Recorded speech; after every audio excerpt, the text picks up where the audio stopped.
Village committees, ఈ village కమిటీస్తో పాటు ఆ గ్రామంలో ఈ 7 అనుబంధ విభాగాలు రావాలి.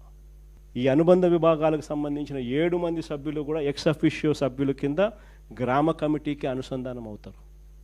ఆ తర్వాత ఈ అనుబంధ విభాగాల అధ్యక్షులు గ్రామ స్థాయిలో వాళ్ళ కమిటీలు వేసుకుంటారు. అలా కమిటీలు వేసుకున్నాక మనం వీళ్ళందరికీ ఐడి కార్డులు ఇస్తాం.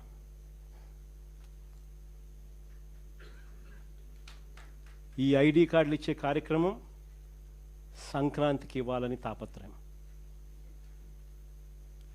ఎప్పుడైతే నేను చెప్తా ఉన్నాను, ఎప్పుడైతే ఈ ఐడి కార్డు వాళ్ళ మెడలో ఉంటుందో, వాళ్ళ జోబీలోకి వస్తుందో ఈ కార్డు, దాని అర్థం వాళ్ళ డేటా నా దగ్గర ఉన్నట్టు.